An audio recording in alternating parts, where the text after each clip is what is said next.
नमस्कार. मकर संक्रांती निमित्त आयोजित केलेल्या काव्यवाचन स्पर्धेमध्ये मी मुकुंद मळगावकर सहभाग घेतोय. माझ्या कवितेचं शीर्षक आहे पुत्र नव्या पिढीचा.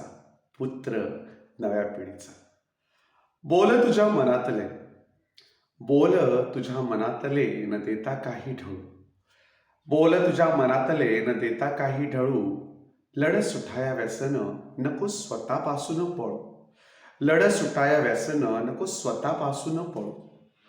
युवा नेतृत्वाचा धाडशी तू नेता, युवा नेतृत्वाचा धाडशी तू नेता, नव्या दमाचा दानशूर तू दाता.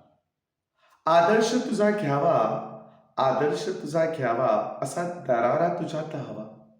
स्वप्नांना पंख मिळावे, स्वप्नांना पंख मिळावे असा अर्क तुझ्यात हवा.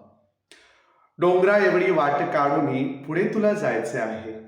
डोंगरा एवढी वाट काढून पुढे तुला जायचे आहे. नव्या पिढीची ताकद घेऊन, नव्या पिढीची ताकद घेऊन झेप गाठायची आहे. थकशील, चुकशील, थांबशील तरी खंबीर तुला जगायचे.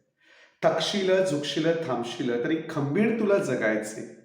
पुत्र नव्या तू पिढीचा सामाजिक बांधिलकीने राहायचे. पुत्र नव्या तू पिढीचा सामाजिक बांधिलकीने राहायचे. नव्या क्रांतीची, नव्या तंत्राची, सकारात्मकतेची साथ घे. नव्या क्रांतीची, नव्या तंत्राची, सकारात्मकतेची साथ घे. तुटल्या अस्वस्थ झालेल्यांना, तुटल्या अस्वस्थ झालेल्यांना बळकट करण्याचे पंख दे. पुत्र नव्या पिढीचा, पुत्र नव्या पिढीचा लांब पल्ला गाठायचा आहे. पुत्र नव्या पिढीचा लांब पल्ला गाठायचा आहे. सत्विचारांचा पतंग, सत्विचारांचा पतंग उंच उडवायचा आहे, उंच उडवायचा आहे. पुत्र नव्या पिढीचा, पुत्र नव्या पिढीचा. धन्यवाद.